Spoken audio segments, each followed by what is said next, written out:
नमस्कार, आदर्श शिक्षण संस्थान के ऑनलाइन क्लास में आपका स्वागत है। आज हम कक्षा 7वीं विषय विज्ञान का पाठ 4 ऊष्मा का भाग 1 शुरू करते हैं। पाठ 3 रेशों से वस्त्र तक के बारे में हमने कुछ जानतव रेशों के बारे में पढ़ा था और कक्षा 6 में हमने कुछ पादप रेशों के बारे में पढ़ा था। तो जानतव रेशों से ऊनी वस्त्र प्राप्त होते हैं जिन्हें हम सर्दियों में पहनते हैं, जो हमारे शरीर को गर्म रखते हैं। उसी प्रकार पादप रेशों से सूती वस्त्र बनते हैं और उन सूती वस्त्रों को हम गर्मियों में पहनते हैं, जो हमारे शरीर को ठंडा रखते हैं। इसी तरह से हम सर्दियों में अपने घर में कुछ ठंडक महसूस करते हैं और गर्मियों में हम अपने घर में कुछ गर्मी महसूस करते हैं। तो अब हमें ये कैसे पता चलता है कि कोई वस्तु कितनी गर्म है या कितनी ठंडी है?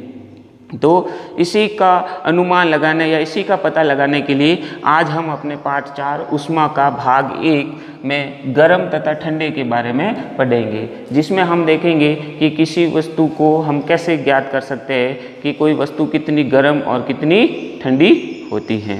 कितनी गर्म या कितनी ठंडी है, ये हम अपने इंद्रियों मतलब कि हाथ है से छूकर या आंखों से देखकर पता लगा सकते हैं या नहीं लगा सकते हैं। तो उसी को देखते हुए एक उदाहरण है कि मैंने यहाँ 3 बर्तन लिए। एक बर्तन में मैंने गर्म पानी डाला, ठीक है, और एक बर्तन में मैंने ठंडा पानी डाला और एक बर्तन में मैंने गर्म और ठंडा दोनों पानी मिक्स करके मिलाकर डाला। अब मैंने क्या किया, अपने एक हाथ को इस गर्म पानी में डालूंगा तो मेरे को इस हाथ को ये पानी कैसा महसूस होगा? गर्म। दूसरे हाथ को मैंने इस ठंडे पानी में डाला तो मेरे को इस हाथ को ये पानी कैसा महसूस होगा? ठंडा पानी महसूस होगा। अब मैंने थोड़ी देर के लिए इन दोनों पानी में अपने दोनों हाथों को रखा। अब थोड़ी देर बाद दोनों हाथों को निकाल कर मैं दोनों हाथों को इस तीसरे वाले बर्तन में डाल देता हूँ, ठीक है। तो जो मेरा हाथ गर्म पानी में था उस हाथ को तो ये पानी ठंडा महसूस होगा, ठीक है, और जो मेरा हाथ ठंडे पानी में था उस हाथ को मुझे ये पानी गर्म महसूस होगा।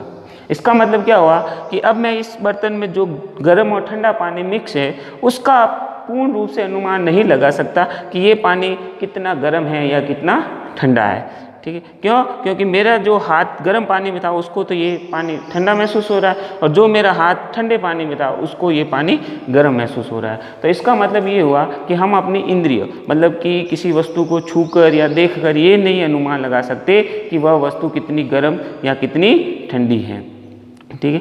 दूसरे और हम ये भी देख सकते हैं कि कोई वस्तु देखने में देखकर तो हम पता लगा नहीं सकते कि वो वस्तु कितनी गर्म या कितनी ठंडी है, या हम अगर उसको छुए भी तो मान लो कि वो ज़्यादा हद से ज़्यादा गर्म होगी तो हमारी त्वचा के जलने का या हमें कोई नुकसान पहुंचने का भी डर रहता है। तो हम किसी वस्तु को छूकर उसके सही ताप का अनुमान नहीं लगा सकते हैं। तो इसी को ध्यान में रखते हुए एक यंत्र बनाया गया तापमापी, जिसके द्वारा हम किसी भी वस्तु का एक यथार्थ मतलब कि एक सही ताप पता कर सकते हैं।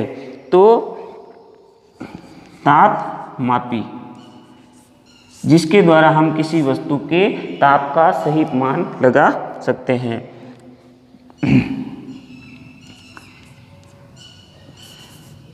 किसी वस्तु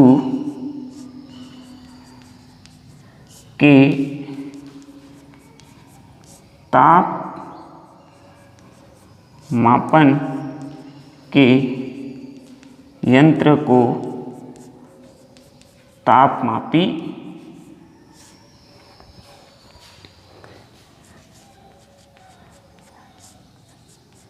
कहते हैं। मतलब कि हम किसी वस्तु के ताप का मापन लगाने के लिए जिस यंत्र का उपयोग करते हैं वह यंत्र तापमापी या थर्मामीटर कहलाता है।